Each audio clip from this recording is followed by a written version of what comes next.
And we are honored, as always, to be rejoined by a friend of the pod, FIDE press officer, author, trainer. He's staying up a little late, although mainly giving up his rest day to join us from Goa, India, international master Michael Rahal. Michael, good to see you again. Hi, Ben. This is becoming a sort of tradition, connecting here from the World Cup. I think this is the third. Yeah. And as always, happy to be on your podcast and encouraging you the good work you do each week with the guests. So thanks. Well, thank you. I really appreciate you doing it on a rest day. I heard Grandmaster Jan Gustafsson on the FIDE broadcast saying to Giri, when Giri said he had a rest day the next day, Jan said, "Oh, it must be nice to get some time off." So I know you don't get a lot of time off, so I appreciate your taking the time.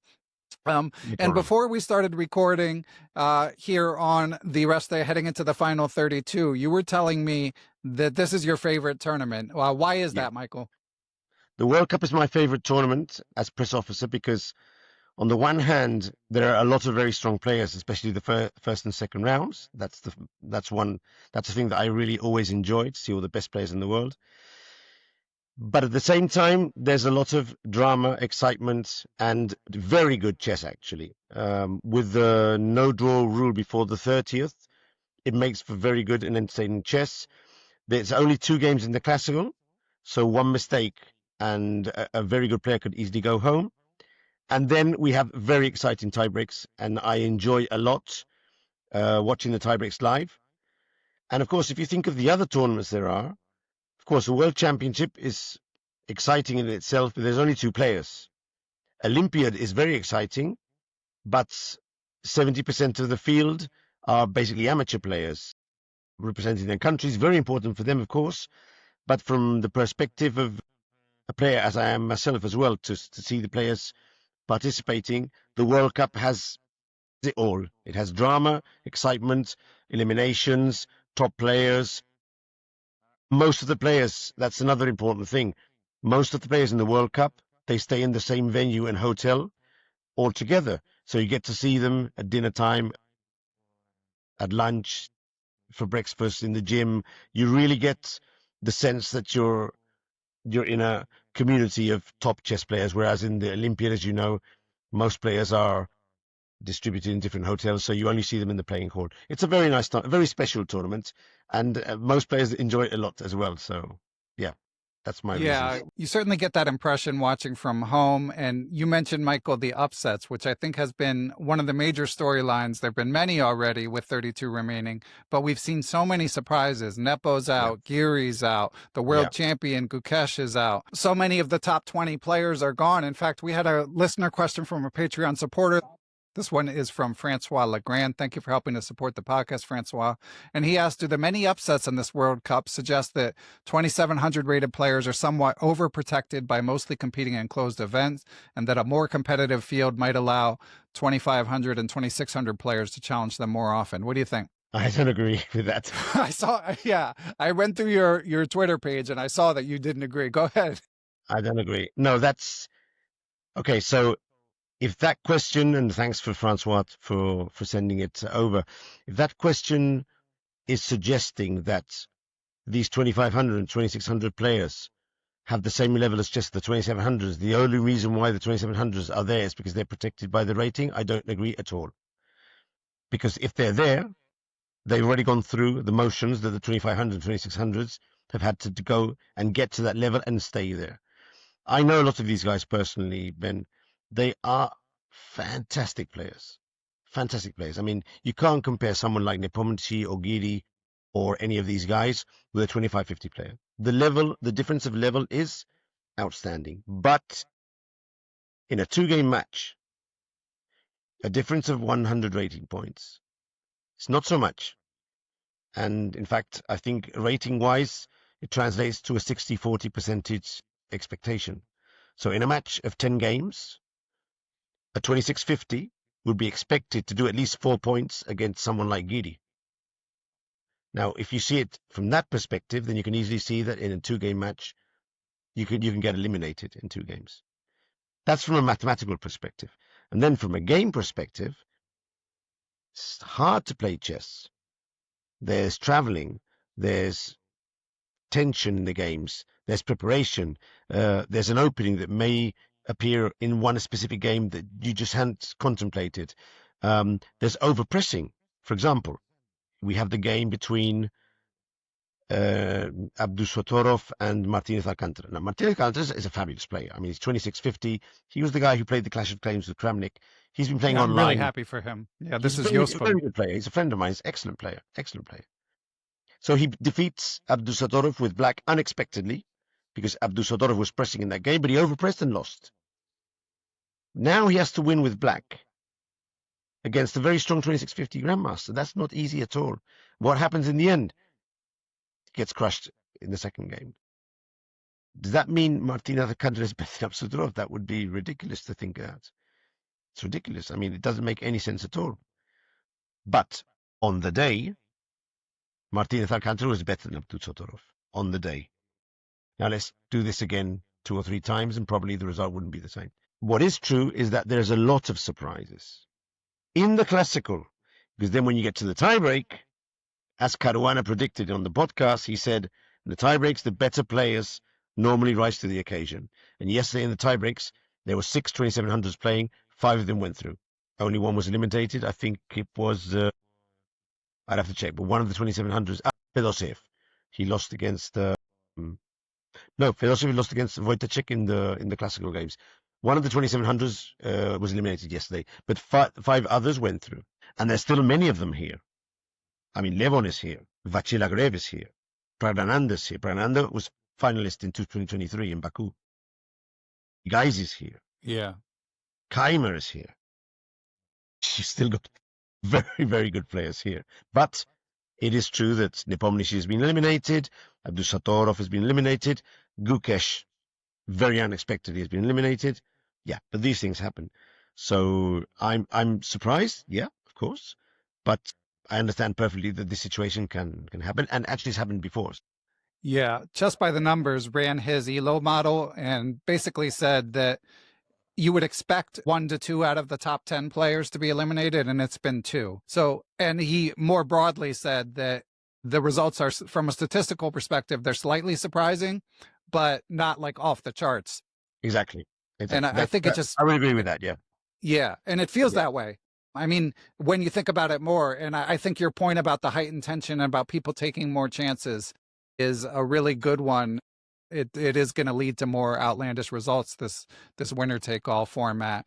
But I'm here for it, finding it tremendously entertaining. So we've still got the biggest stories to be written with 32 players left, of course, 3 candidate spots on the lines. But to you, Michael, what is the biggest story so far? What is the biggest story so far here? So, of course, seeing Faustino taking on Vidit and playing like a superstar, that is a big story. This kid is Argentinian, although now living in Spain, right? Prodigy. Yeah, living in Spain. It must be said, I always try to warn people who ask me these. As chess fans, we really get excited very quickly with these top players. But I remind people that Gukesh, I saw him win the Under-12 World Championship in Santiago de Compostela in 2018, I think it was. I was there. I mean, I announced the prize and he came and got it on the stage. The Under-12. He was rated lower than Faustino, significantly lower. But then in 4 years, from 13 to 17, he increased his rating to 2750. So really, the key years of growth are from 13 to 17. And that's for there's a lot of grandmasters that they do the title when they're 12, 13. I mean, there's a race now to see who's grandmaster first, but not all of them get to the top. An example would be Abhimanyu Mishra, who's American, as you know. He's the youngest grandmaster, I think, still, and he's a fantastic player. I mean, he's 2650, but he's not elite, and he's already been around for a few years. That goes to show that there's many things going into the growth in that age from 13 to 17 to 18. You need strength, you need focus, you need supporting parents, you need the possibility to go around the world playing tournaments, you need good trainers. There's so many things. You need good nerves. And of course, Gukesh is one of the players who've, and Praggnanandhaa is the other, Eddie Geisy, and some others that have demonstrated that it's not just getting to 2600, 2500, the Grandmaster title, but it's continuing to grow towards the elite and staying there, getting there and staying there. Faustino for sure has surprised me. I'm seeing Leko is very Yeah, surprising. I'd say that's amazing. another storyline, amazing storyline. Great player, great person, great commentator. I didn't expect him to win against, I think it was Alexeyenko twice. I mean, Alexeyenko is a very strong player. So now he's got a tough fight against Eddie Geisy. That's going to be a really one. Yeah. If he gets through at Eddie Geisy, that's going to be amazing. Then it's a real storyline.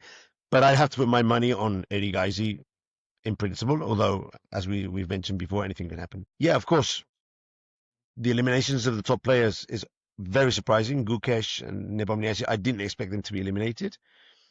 But the level of chess is high. Players come here very well prepared to try and do their best. It's a World Cup. There's a lot of money on stake. You know how the prizes increase. I mean, it's 3,000, 7, 11, 17. I mean, you get to 25 in the fifth round already. It's very important money for these players. Yeah. And there's going to be more stories for sure. For sure. Yeah, I mean the Leko Irigasi one. That's going to be the match I'm watching the closest tomorrow. Though there's Yeah. many incredible matches. Yeah, and for listeners who didn't catch it, Peter Leko gave a great interview with Chess Base India where he said his story already he likened it to a fairy tale, which I think he might be exaggerating a little. It's not that big a shock that former world championship finalist is in the final 32, even if he's semi-retired. But still, it's so much fun to see him. He was clearly just relishing it and enjoying every moment. But one other big story I feel like we should definitely mention, 4 Germans in the final 32, Yeah. including, of course, the aforementioned Vincent Keimer, who's one of the favorites to emerge. And I would love to see him emerge with a candidate's ticket. Does that surprise you, Michael? Doesn't surprise me, but it's something it's worth noting. They're the Olympic squad, basically. They're a very close-knit team. They eat together in the restaurant, cheering each other on, and they're also very good players. And I wouldn't be surprised at some point they might be swapping some ideas or information on the players. That wouldn't surprise me at all. They're very good. They're very good. Of course, the best one is Keimer, but Bluebaum is a very strong player, very, very strong player. European champion, second in the Grand Swiss very recently. Yeah, we're talking about top players, and the Svein brothers have been around for a long time. Donchenko is a fantastic player. He's very, very good. He eliminated Giri. You can't sleep on these guys, man. They're very good. They're very good. But we're in 4th round, and all the players are very good. Right. So, It makes sense. I mean, I was really impressed. And be eliminated by someone else easily. I mean, Yeah, I was really impressed with Donchenko's smooth victory over Giri. Because Giri, of course, some top 10 players are going to be knocked out, but people like Giri and Nepo, they're so experienced and they're used to these mixed formats that I was surprised at those two in particular. Well, I'd say we can talk about Nepo afterwards, but Giri, you can't really forget that he's already qualified for the candidate. Right, that's true. And of course, far from me saying that the fact that he's qualified makes him play worse. No, I'd never say that. That is not true. However, in the back of his mind, he's qualified already. Now, I'm seeing him fully concentrated on the board and playing 100%. That I see very clearly. And if he's eliminated, it's because Donchenko played better than him on those 2 days. But part of me wonders if the fact that him or other players that are already qualified, if that makes just the full experience, the preparation for the tournament, they take it in a more relaxed, slightly more relaxed way, 5% less maybe. I don't know. The fact that they're qualified already, because this is the main. Of course, everyone wants to win the World Cup, but the candidates qualification is very important. So being qualified already, Caruana didn't even come. I mean, he's qualified, so doesn't need to come. I don't know. Nepo is different. Nepo, I don't know. For some time already, it's like his rating is going down. It doesn't seem to be the same player since he lost to Carlsen. He's not the same player. Yeah. But he did win 2 candidates tournaments. But the second game he lost, the one he lost against, who eliminated Nepomniatchtchi? Now I'm drawing a blank now. Ghosh Ditayan, an Indian 25-70. I mean, but of course a very strong player. The second game, He played so badly, Nepomniatchtchi, in that game with white. I mean, it wasn't him. Yeah. And I was watching that game. He was walking around, didn't seem with the intensity and focus that he needs to be able to play at this level. And So then, I yeah. don't know. And then, of course, he complained about the conditions, which Then he we'll complained get about the to. conditions. We'll Yeah, return to that, but let's hit the chess a little bit more first. So yeah. a couple other notable matchups for tomorrow: Pragananda Dubov. I mean, it doesn't get much better than that. That's an interesting one. Yeah. Yeah, and Dubov has been doing this interesting game theoretical strategy of basically not even trying in the classical games and then springing opening surprises in the rapid. Do you think Prague is a tough customer. Do you think he'll continue that strategy against him? I mean, if Duo gives him a draw with white in move 6, probably Prague will say yes. But Yeah, that's not allowed in classical games. They can only do this in the rapid and blitz games. In classical games, it's right. not You allowed. could still play for a draw though in 30 moves Yeah, with but white. I mean, Dubov has a very practical way of playing. He's very theoretical, very well booked up. So I've seen him play many games of 20, 30 moves that end in a draw. He just tries, and if the other guy knows his theory, then it's a draw. And I've seen him do that a lot. But then he's very good in 10-minute game and blitz games. So he probably thinks that that's where he can unbalance. But Prague is very good as well in both. Yeah. So I have to say I'd have to go with Prague in this matchup for sure. He's a beast. He's very, very good. But now he's playing against Pragananda. And Pragananda is not the same caliber as the players who, I mean, Dubov defeated Mayer, who at the same time defeated the 2700 player in the first round. So he shouldn't have played with Mayer in the third round actually. But now Pragnananda is a totally different caliber. And also, I have the feeling that Pragnananda is getting into form gradually with each game. He was a bit shaky in the first eliminatory, but now I think he's up to his level. And although he's virtually qualified by the FIDE circuit, it's not a lock yet. So Yeah. and of course he was finalist last time, so he knows how to get to the end in these tournaments. Yeah, I'm giving in Prague an edge in this matchup with Dubov for sure. Yeah. Yeah. And then Sam Shanklin gave a great interview to your colleague, Charlize Vasyl, where he said, "The World Cup is my favorite tournament. I think a knockout system is the best way to run absolutely any individual sport. The most successful individual sport by a wide margin is tennis, and I don't think there's a single tennis tournament that isn't a knockout." So he was super excited, but now he plays Richard Rapport. What do you think about that marquee matchup, Michael? Mm. Sam enjoys this tournament. I've Yeah. interviewed him a couple of times in first in Sochi and then in Baku, but yeah, you can sense he's enjoying it a lot. Very strong, obviously, very, very strong player. Eliminated Vid. I have to say that any of the two could have won that match. It was very close, very close. Sam Shanklin took it down, but if Vidit had won it, I wouldn't be surprised at all. But now Yeah. he has to play against Rapport. That's again, you've defeated Vidit, but Richie, another very strong player, and also playing very well here. I'd also have to give my edge to Rapport, but Shanklin has been around 2700 for a good part of his career. The thing is, he's gone down to 2640, which I think is low for his level. What do you think? 26. He's on 2649 now. I think that's low for what he's capable. Yeah, for sure. No. Maybe he's played some of these tournaments where it's hard to keep your rating, and that's why he's dropped a bit. But yeah, but I give Rapport the edge for sure. Yeah.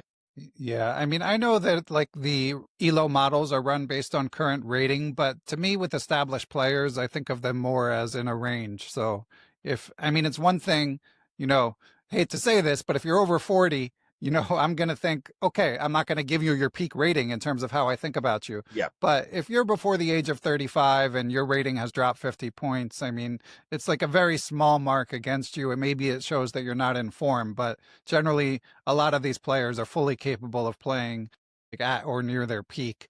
And that's why we see again, part of the reason we see so many quote upsets is because these are close to coin flips. Yeah. Yeah. Now, someone who is on the older side, who you wrote a post on Facebook about having the opportunity to conduct his press conference, the legend Vasyl Ivanchuk. What was that experience like, Yeah, Michael? Ivanchuk is unbelievable. We did a press conference here. It didn't get much. There was a lot of Indian media, local media, who wrote up the interview. He said something very interesting. He said that nowadays his level of play has gone down. He understands that, but he thinks it's basically because he's not sufficiently prepared outside the board. He has to do more work on himself outside the board. He didn't go into detail about what that was. Probably something to do with his energy levels, of course. He plays a lot of tournaments, Ben. He's playing all year round, and he is 54 or 55. I think he's from 69. No, he's 56 actually. Yeah, but I mean, Chucky, he's a beast. He's so entertaining. But he lost against Sam Shankland, and Shankland defeated him quite convincingly. So, okay, every now and then he'll explode in a tournament and play very well, but I don't think we'll see him competing at the very top in many more tournaments. I think he'll, for example, someone asked him if he thought he could become world rapid champion again in Doha. He was world rapid champion in 2016, I think, or sometime back.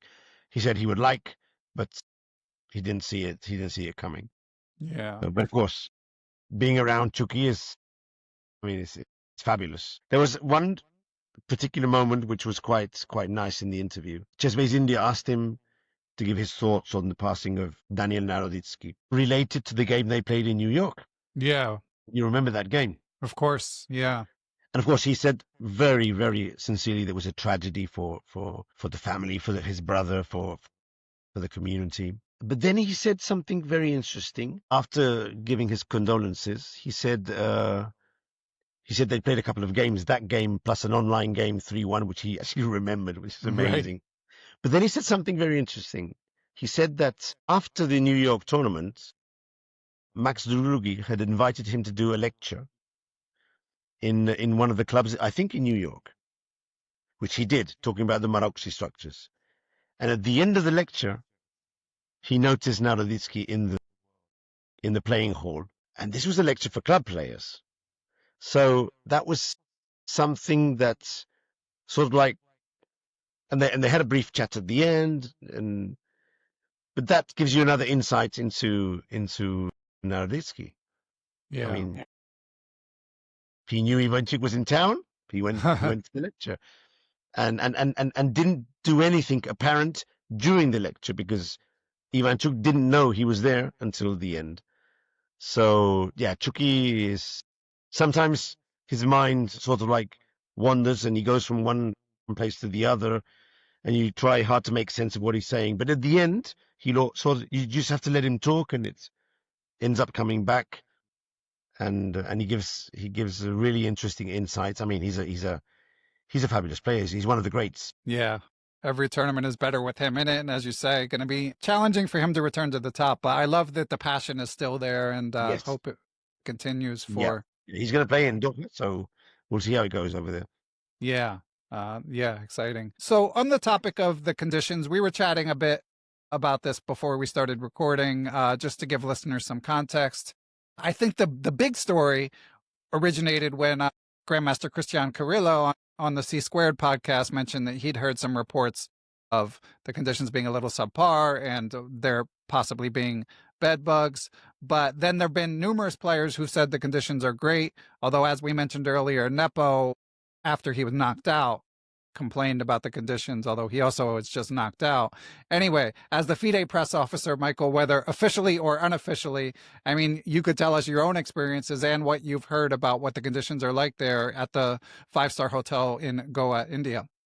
Okay, so basically, there's the playing venue, and I haven't heard a bad word about the playing venue. Everyone's very happy. It's silent. It's well illuminated, high ceilings, good floors, a nice rest area with refreshments. You've probably seen some of the photos, and you can see in the photos that there's some huge screens with all the games. I mean, it's very nice. It's a joy to play in this.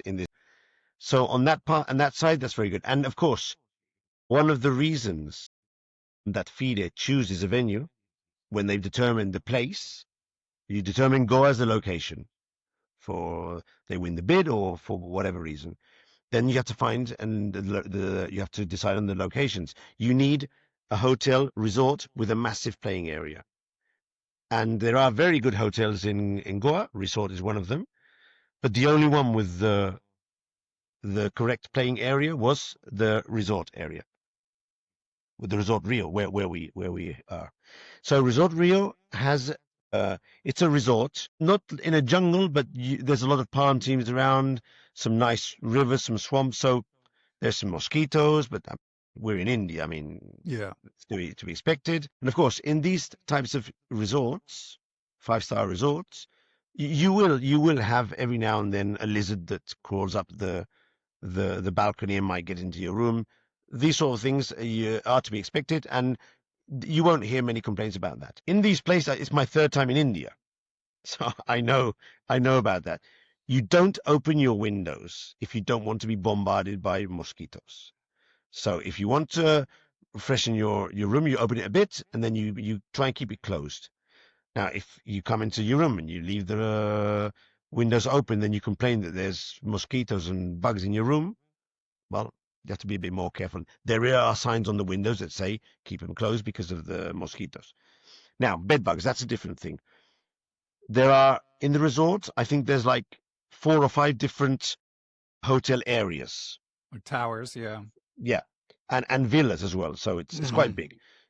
Bear in mind that we started with 200 players, 200 something players, trainers, arbiters, feeder team, officials, local media who want to stay here during the tournament. You easily get up to 300, 350 rooms. I mean, easily. And there's not many other residents. I mean, you can see basically it's chess, which is to be expected. This is the start of the tourist season in Goa, but we're not really into the tourist season. But you've got about 350, 400 rooms, and we're talking about complaints by 3-4 players. And I know personally other players who complained about their room were changed and they're perfectly happy and all is good. So that I know personally. So there is a sector of the resort, just one specific sector, where some of the rooms were having this problem with apparently with the bed bugs. I mean, if there's 3 or 4 complaints and one personal friend of mine, I have to believe that the problem was there. Whereas all the rest of the resort, my room, all the other players, we talked before, many other players have publicly said that they're very happy with the conditions of the hotel. It's okay and it's good. Of course, and in the stages of 5 stars, you have fantastic 5 stars, brilliant hotels, and then you have 5-star hotels which you'd say, okay, this is a 5-star, but it's more a 4-star with some 5-star things. But okay, but it's very good, and it's adjusted to the price as far as I know, which they're charging, which I think it's correct. Now, the bed bugs is a problem, of course, and when that is detected, most of the players or some of the players who had this problem complained. They were relocated in other rooms. All is good. Nepomniatchtchi was eliminated. He didn't talk about the bed bugs. He just said that the conditions were bad. He didn't specify which ones. And he said something which was, I think, a bit unkind, which was like, personally speaking, this is not, I'm not talking as a FIDE official here. It's my personal opinion. I thought it was unkind to say that one of the places that I'm not expecting to go back anymore. No, that's sort of like, he could have worded that a bit better, but English is not his first language, so there could be lost in translation there, so I'll let it go. But you know, Ben, one of the things I've noticed in the chess world, and I've been around for a long time, when things are not going well, people complain publicly. But when things are going well, you have to ask people their opinion to get the answer. Very few of them by themselves go onto social media and say, this is a good tournament. They just don't do it. You only hear the complaints. Nexcans did it. He was eliminated, he left, and he posted.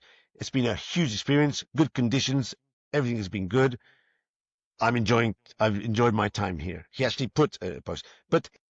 And many other people could do the same. Giri did as well. I decided to ask a few players I asked Charlize exactly to post a question to 2 or 3 players, just to try and see if it's a one-off thing or if other players are also complaining, and most of them, all of them, as far as I know, are very happy. I have to say that if you don't like Indian food, you're in a bit of a pickle. There are solutions, and of course they've adapted the level of spice to foreigners, which is normal when they do this. I personally enjoy a lot Indian food, so Right. it's not, and most people do. But I did see some people complain that some of the days the variety it's very varied, but not so many things without some sort of spice. And even the things that are not spicy, they have a small, like, it's a bit spicy. But okay, but there hasn't been many complaints about the food, so I think it's more. And Nepo did complain when he was just eliminated. And, chess players are notoriously, and I'm one myself, something wrong with the room, but I've got good Wi-Fi. Okay, it's not a big deal. I've got Right. good Wi-Fi, and if I change, I might lose my Wi-Fi or my location, whatever. No, then the next day there's the bugs. Oh, bugs. And then I get eliminated, and then you leave, and then you complain about the bugs. No, I'm not trying to be funny. It's not nice. And of course, if that if that is bad for your performance, I mean, it's a disaster. But I do know several players that complained and changed, and it was okay. Unfortunately, there's been this small. I just want to try and put it in perspective that we should do better. We should make sure no one has problems. But in a big tournament, the important thing is not there's not going to be problems, but how you deal with them, and try and make the immense majority feel safe, comfortable, and be able to perform at a high standard. And I think that's what the organizing team and FIDE have been doing. And if anyone has had a bad experience, we just hope that they'll be able to find a way to understand that we try to do our best and move on to the next tournament. Yeah, and speaking of which, as we start to wrap up, Michael, so the news broke this morning as we record on Monday, November 10th, that the FIDE candidates will be on the island of Cyprus, of course, off Yep. the coast of Turkey. Yep. What do you know, if anything, about this venue? Well, I've been to Cyprus twice with FIDE tournaments, but always in Nicosia, which is the capital, separated, which separates the Greek Cypriot part of Cyprus and the northern part, which is a territory which sort of Turkey sort of like. It's a tricky political thing. But this venue is Cap St. George. That's in Paphos. So that's on the left of the island. Very nice place. Basically, it's a resort touristic for a lot of foreigners who go there. I think a lot of English people go to that part of the island. There's different parts of the island, and different parts have different locations for tourism. It's a very nice place. This is March, April, basically April, so the weather will be very good.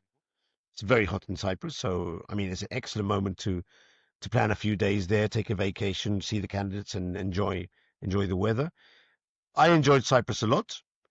It's quite easy to get to Paphos. There's flights from most of the international locations, and if not, you can go to Larnaca, and then it's a 3/4 of an hour drive to get to Paphos. So it's a good location. Very happy to have this sort of location in this time of the year for the candidates. I'm sure all the players will be very happy to go there, and it's a testament to the effort that the Cyprus Chess Federation, in alignment with FIDE and their partners, it's a testament to the effort they've made in the two previous Women Grand Prix there in Cyprus, which were organized quite well, and they want to keep putting and doing big tournaments there. I think it's going to be a great tournament, and it's around the corner. It's in April, so it's going to be nice. Yeah, March Good 28th venue. to April 16th. Yeah, Yeah. and of course we'll basically know the field. I mean, as you said, Prague isn't 100%, and of course if he qualifies through the World Cup, then it would go to the next person in the Grand Prix, the circuit. But yeah, we'll basically know the participants by the time this tournament ends. At the end of the tournament. So if he qualifies via World Cup, the second person in the circuit takes the spot, or he goes through via circuit and the fourth player in the World Cup Okay. takes the spot. I'm not sure about that. I Yeah. should be, but I'm actually not sure. Likewise, I'm right there with you. Because Abasov went to the candidates as fourth player because Magnus decided not to play. Right, and he was one of the final four. But he won. He won, yeah. And Abasov was fourth, So he qualified with Prague and Fabiano last year. Sorry, 2 years ago. And Caruana's qualified now via FIDE circuit of 2024, as far as I know. Yeah, so Caruana, Nakamura, Blue Bomb, probably Nakamura Prague. most likely going in through the rating square. Giri and Blue Band have gone in through the FIDE round Swiss, so there's 4 spots left. 3 will come from here, and the other one will be the rating spot. Assuming that Pragnanda goes through the rating spot, 3 other players will come through here. And now, if we take the 2700s, which are still alive in the tournament, we would be talking about players such as Erigaisi, Keimer, of course.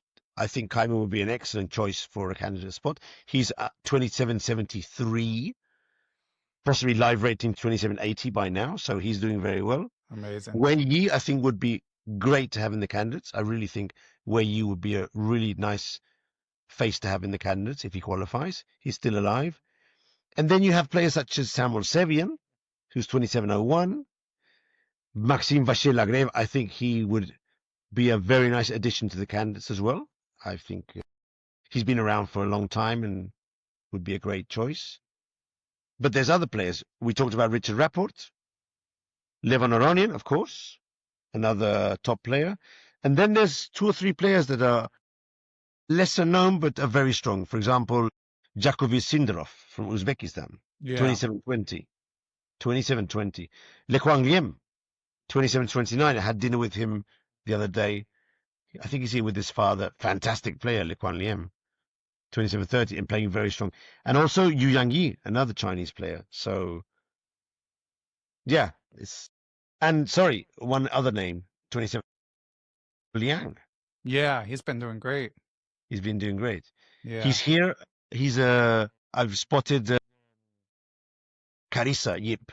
Oh, she's there with him. Okay. Yeah, I've seen them together eating at the restaurant, and I think they might be training together or... Yeah, I just interviewed Carissa, and he's been coaching her, but they're friends as well. But that's I did see them together in Batumi. Yeah. Where there was clearly coaching going on, because when she came out of the hall, he would be there helping out with some ideas, and they must be very good friends. So Awanda's another very interesting player to follow. I mean, he's playing Sargsyan next round. Sargsyan is strong, but I don't think he's at the level of Awanda. So I think he has good chances to go through to the next round, which would be fitting. And the brackets are pretty interesting. There's one bracket that is extremely strong. It's got Keimer, MVL, and Prague are actually all in the same sector. Yeah. So only one of them can make the final 4. Yeah. And then there's another bracket with Irigasi and Leko, who are, of course, facing off, and Aronian and Wei Yi. So 2 extremely stacked brackets. But then there's 2 that are, obviously all these players are amazing. But as you mentioned, the Wonder Liang bracket, Le Quang Liem is probably the rating favorite to advance. You also have Yakoboyev in there. And in the one remaining bracket, you have Yu Yangyi, Hari Krishna. So I missed. We could potentially have 2 semi-surprises, and then probably a monster emerge from the first 2 brackets that I mentioned. Yep. Hari Krishna would be the example of a player who now is under 2700. For the last 15 years, he's been over 2700. Right. And he is an amazing player. Yeah. Very strong player. You mentioned Jakobayev. There's so many 2670, 2680 players that are essentially 2720, 2730 players when they're playing their A game. That's the thing. So you can't really... I mean, the 2700 thing, I mean, we're talking about players that have been there. But not they've been there and gone down 27, 2620. No. They've been to maybe a couple of unfortunate tournaments. They're down to 2680, but they could go back very easily. And Hari Krishna is clearly one of them, not the only one.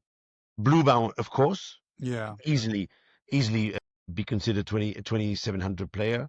I mean, easily. Niels Landelius has also been around 2700. Fantastic player. Wojtaszek. Yeah. Radek Wojtaszek. he's been the best Polish player for the last 20 years, and now Duda is ahead of him. But I mean, 27-40 for most of his career. And if one of these guys is playing well and has the confidence, why can't he keep advancing? Well, Michael, really appreciate it. Before we go, so you described a big soccer game, a big football game on the beach. Could you give a little color of how the rest day was, and then we'll say goodbye? Yeah, so basically today was the rest day. Most of the players just stay and rest and prepare for the important fourth round. But organizing committee in FIDE always prepare some activities. And today in the afternoon we were invited to go to the beach, the Kalinguti beach, fantastic beach, full of people, full of lights, cows in the beach. It's amazing. It's India. And we did a football game, we did a volleyball game, we did a tug of war.